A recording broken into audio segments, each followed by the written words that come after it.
Queridos irmãos, a paz do Senhor Jesus, eu sou o professor Gerson Willi. Se você é novo por aqui no nosso canal, seja muito bem-vindo. Quero lembrar os irmãos que na descrição do vídeo estarão disponíveis gratuitamente todos os nossos slides que nós utilizaremos na aula de hoje. Antes de começar a nossa aula propriamente dita, eu quero fazer um agradecimento a todos os irmãos que de uma forma direta ou indiretamente têm nos incentivado. Alguns irmãos que ao baixarem as lições sempre colocam uma palavra de encorajamento, sempre deixam uma mensagem. Os irmãos também que têm nos ajudado de várias formas. Eu quero que Deus abençoe vocês. Muito obrigado pela força, pelo apoio que dá. E aí faz com que a gente continue exercendo aqui esse trabalho. Eu sei que alguns irmãos estão numa correria, muitos estão longe, mas deixo aqui, meus amados irmãos, meu carinho, meu abraço para vocês, irmãos do Rio de Janeiro, fora do país, irmãos de Minas Gerais, do Ceará, enfim, de várias localidades que baixam, que mandam uma mensagem para nós de agradecimento.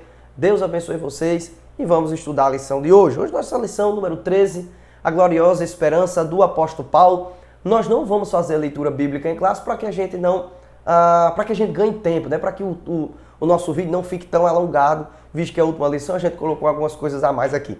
Mas o textual, na primeira carta do apóstolo Paulo aos Tessalonicenses, capítulo 5 e o versículo 8, diz assim: mas nós que somos do dia, sejamos sóbrios, vestindo-nos da couraça da fé e do amor, e tendo por capacete a esperança da salvação.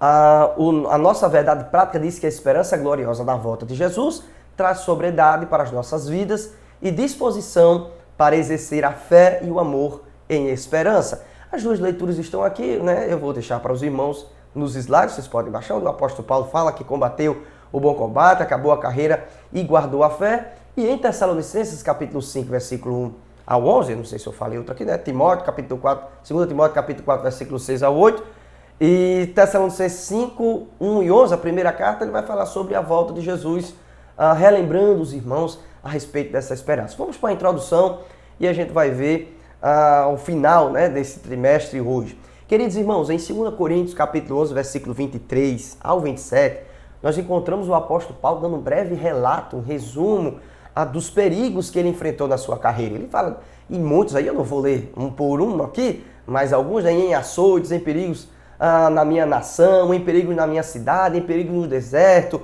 sofreu naufrágio, foi apedrejado, ficou às vezes em fome, em sede, enfim, irmãos, a vida deste homem foi uma vida marcada por sofrimentos. E a gente viu na aula passada que o próprio Senhor Jesus disse para ele, relembrando o momento em qual ele foi chamado, que ele deveria padecer por causa do Evangelho. E esse padecer não era uma coisa assim, irmãos, light, que nem a gente escuta muito por aí. Foi uma coisa ferrenha. O apóstolo Paulo viveu praticamente a sua vida de aventura contra perigos, fora ainda doenças que muitos historiadores relatam que o apóstolo Paulo talvez sofresse de algum tipo de doença, algum tipo de moléstia, Enfim, queridos, a vida desse homem era marcada por provações. Era a marca de um verdadeiro cristão, aonde o mundo tentava pará-lo para que o evangelho não fosse pregado.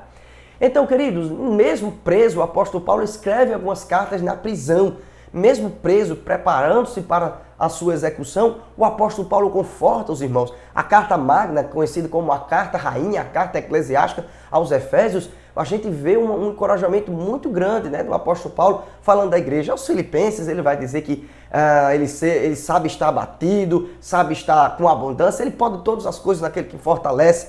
Aos Colossenses, o apóstolo Paulo também vai falar a respeito da igreja de Deus, o cumprimento da palavra do Senhor como corpo de Cristo. E em Filemão, o apóstolo Paulo manda uma mensagem para o senhor de escravo, que estava mandando ali Onésimo para que o Senhor o abençoasse e também que ele recebesse assim, que agora é servo do Senhor Jesus Cristo, e tratasse ele como um irmão. Enfim, na prisão, o apóstolo Paulo intercedia pelos irmãos, ele encorajava a igreja na fé e continuava fazendo a baliza das doutrinas, confirmando as igrejas, se preocupando em oração, em estar pregando a palavra de Deus e com o discipulado, se estava dando tudo certo, se os irmãos continuavam a viver da fé.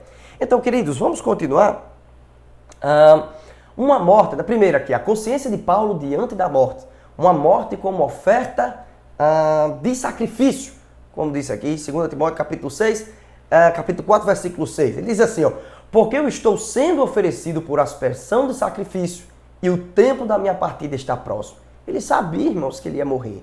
Né? Ele já sabia. Ele não estava triste por causa disso, ele já sabia que isso tudo ia ocorrer na sua vida. Então, como Paulo via o seu martírio? A palavra mártires vem de testemunha. Como ele via que ia ser morto em testemunho do Evangelho? Primeiro, a gente sabe que ele considerava isso uma vitória. Ele falou que ele está morto, a gente vai ver um versículo na frente, ele está com Cristo, né? Encontrar com o seu eterno Salvador. Uma hora encontrando ali no caminho de Damasco, lidando aí a missão de pregar o Evangelho e sofrer por ele, e agora ele vai ter a vitória de estar com o seu Senhor para todo sempre.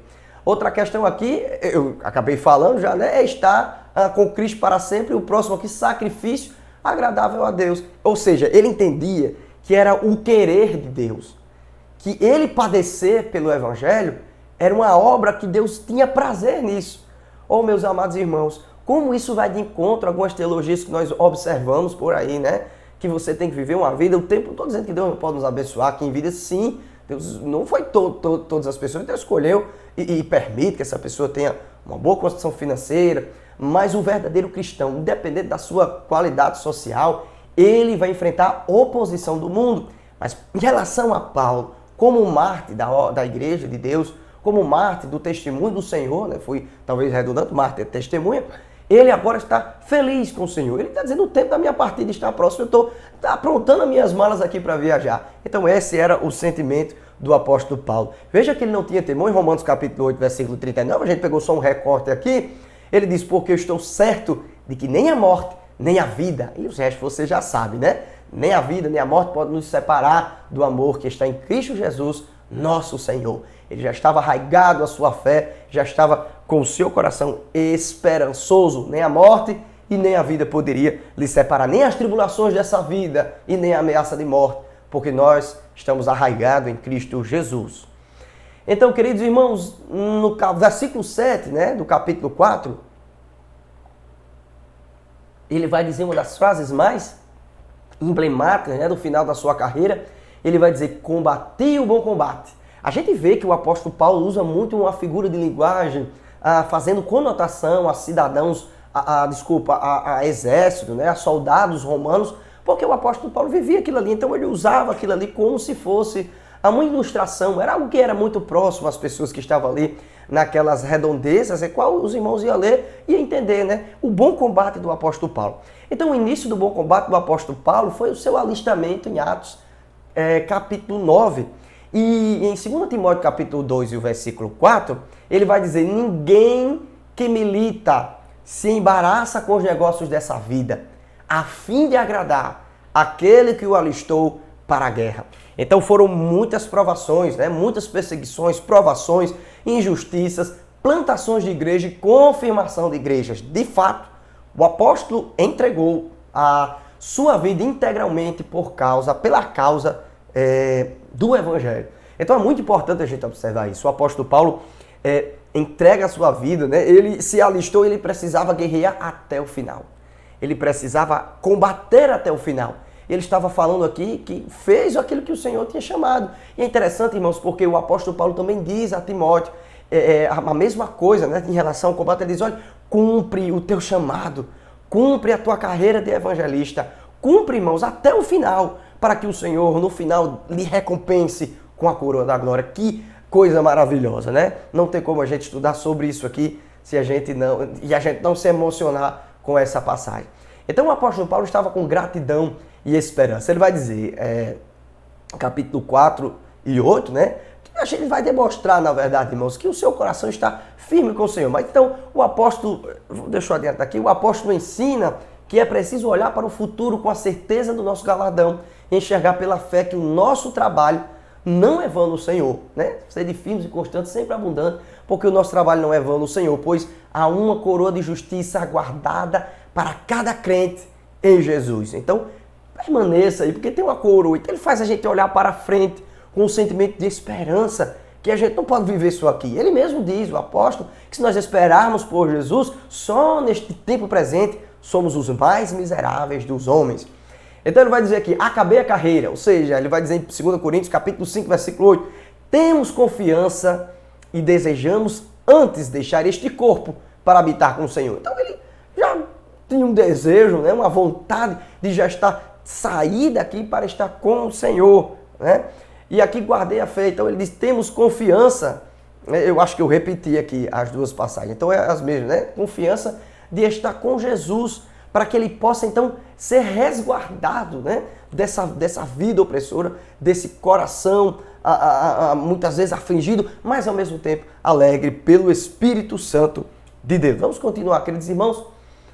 A doutrina bíblica de Paulo sobre a volta do Senhor. Então o apóstolo Paulo já estava esperando a volta do Senhor há algum tempo, vendo agora aproximando, né, que o Senhor agora talvez o revelara que ele não ia participar dessa volta, mas ele continua animando os irmãos, né, continua falando aos irmãos, mas claro, isso aqui já há um tempo na igreja de Tessalonicenses, o apóstolo Paulo, ele faz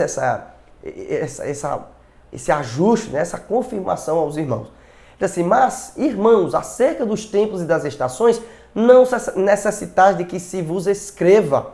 Eu já falei para vocês a respeito disso. Esse mais aqui, a gente vai fazer essa quebra, né, de assunto, muitas vezes que os capítulos impedem que a gente tenha uma continuação de leitura, mas dá uma continuação de ideia lógica do capítulo 4 sobre a ressurreição dos mortos em Cristo. Paulo estava falando disso, né? Então, na mesma ocasião em que ocorrerá o arrebatamento dos vivos em Cristo, assim o capítulo 5 é a continuidade acerca do assunto da parousia. O que é parousia, irmãos? É a segunda vinda de Jesus, é um termo grego para falar sobre quando o magistrado vinha, quando uma pessoa, quando o imperador vinha, então era uma coisa gloriosa, né? Então se utiliza esse termo muitas vezes no Novo Testamento para falar da vinda gloriosa do Senhor Jesus Cristo. Então, queridos, eu deixei essa ilustração aqui, né, para os irmãos utilizarem, e aí a gente observa aqui que na vinda do Senhor Jesus, da parousia, nós acreditamos que acontecerá em duas etapas. Nós estamos no período aqui da graça, tá certo? No período nessa dispensação da graça, onde o evangelho está sendo pregado. Primeira vinda foi quando o Senhor Jesus encarnou, né? E a segunda vinda vai ser o arrebatamento secreto, como diz o apóstolo Paulo em 1 Tessalonicenses. Depois, uma segunda vinda, na segunda etapa, aliás, desculpa, ele vai vir com a igreja. Então ele vai vir com a sua igreja e vai vir para reinar, né, os 1000 anos. E é isso que a palavra de Deus nos mostra e é isso que nós acreditamos. Eu deixei essa questão aqui da tribulação que nós vamos falar no outro slide agora, né? Então, queridos irmãos, o mundo, né, está aqui se preparando para o anticristo, né? A gente vê que o espírito do anticristo continua trabalhando firme contra a igreja de Deus. As ideologias estão em todos os lugares, em outdoors, em livros, em anúncios, inclusive aqui no YouTube, né? Quando você vai assistir algum vídeo a respeito da pregação da palavra de Deus, os anúncios estão impregnados de coisas contra a igreja do Senhor, contra a palavra de Deus. Mas quando o anticristo instalar o seu governo mundial aqui, nós não estaremos. A igreja do Senhor já vai ter sido arrebatada, né? E aí o mundo vai experimentar 3,5, 3 anos e meio de falsa paz e depois, né, quando tiver feito o pacto aí com Israel, vai traí-lo e aí o mundo experimentará mais 3 anos e meio de grande tribulação. Onde é que a igreja estará? Nas bodas do Cordeiro, né, louvando ao Senhor. Mas no final desses 7 anos, 3 anos e meio, 7 anos, ao final desse período, juntos de Cristo, contemplaremos a destruição do anticristo, do falso profeta, onde será lançado no lago de fogo, como diz Apocalipse capítulo 19 e o versículo 20. Chegamos então no terceiro tópico aqui, dos tempos e das estações até a volta do Senhor. Uma atenção, uma expressão dos tempos e das estações. A gente vê em Atos capítulo 1, versículo 7, que o Senhor Jesus diz, quando está sendo assunto aos céus, o seguinte: não vos pertence saber os tempos e as estações que o Pai estabeleceu pelo seu próprio poder. O Senhor Deus é quem vai dizer o momento certo, os tempos e as estações. O apóstolo Paulo está falando disso, mas, irmãos, acerca dos tempos e das estações, a gente vê muito bem, o apóstolo Paulo, alguns teólogos dizem por aí que o apóstolo Paulo inventou uma nova doutrina, que ele que inventou o cristianismo, mas não é verdade. A gente vê que a palavra do apóstolo Paulo está coadunada, né, está fixa, firme com aquilo que o Senhor Jesus Cristo uma vez falou, né? Tempos e estações é aquilo que Jesus disse, né, que é os últimos tempos. Então nós devemos viver em vigilância em todo o tempo, não procurando adivinhar datas ou períodos, pois não sabemos o dia nem a hora que o Senhor há de voltar. Muitas denominações, religiões, seitas, marcaram, por exemplo, em 1844, o grande desapontamento, porque marcaram a volta do Senhor Jesus Cristo sem ter nenhum respaldo bíblico, né? E aí, queridos irmãos, nós precisamos ficar tranquilos em relação a isso aqui. Não deixar de vigiar, né? Pelo contrário, tranquilos em saber que, mantendo a nossa vigilância, receberemos de Deus, aquele grande dia, o som da trombeta, onde nós seremos arrebatados, teremos os nossos corpos transformados pelo Senhor. Primeiro os mortos em Cristo, depois nós seremos levados assim às alturas, tá bom? Vamos para o nosso ponto final aqui, uma dimensão do Espírito Santo, uma dimensão do porvir. Então as Escrituras mostram que o derramamento do Espírito Santo em Pentecostes anuncia os últimos dias. Claro, então recebendo o Espírito Santo, a marca do Espírito Santo é anunciado que já está se cumprindo a escatologia, o escatom de Deus, né? O cumprimento de todas as coisas. Então o Espírito na vida da igreja é um anúncio de que brevemente o Senhor Jesus voltará. Então ele vai voltar. Ele prometeu isso e ele vai cumprir. O apóstolo Pedro ele diz que muitos falarão, né? Desde o tempo que meus pais viviam, né? Que eles falam isso. Mas ele diz, olha, vocês não entendem essas coisas, porque um dia para Deus é 1000 anos e 1000 anos para Deus é como um dia. Ou seja, Deus é fora do tempo e ele sabe o momento exato, né? Então, como pentecostais clássicos, aqui é o próximo ponto, né? O Espírito e o porvir, temas da nossa pregação. Como pentecostais clássicos, preguemos sobre o batismo no Espírito Santo como evidência de falar em línguas, mas também sobre a eminente volta de Jesus. Então a igreja verdadeira, a igreja do Senhor, prega os dons espirituais, fala que Jesus Cristo está voltando e a igreja ela recebe esses dons para essa pregação ser contundente e ser vitoriosa nesse trabalho da grande comissão, tá bom? Então, queridos irmãos, o que é que nós devemos, qual é a nossa esperança e da nossa pregação? Pregar que tem salvação e batismo no Espírito Santo e também nós devemos anunciar a morte do Senhor Jesus Cristo, tá bom? Então vamos para a nossa conclusão, aonde diz assim: a bendita esperança de Paulo deve ser a nossa. Ao longo do ministério do apóstolo, somos estimulados a viver no Espírito e ao mesmo tempo em vigilância, preparando-nos para o encontro com o nosso Senhor, que vivamos no Espírito, né?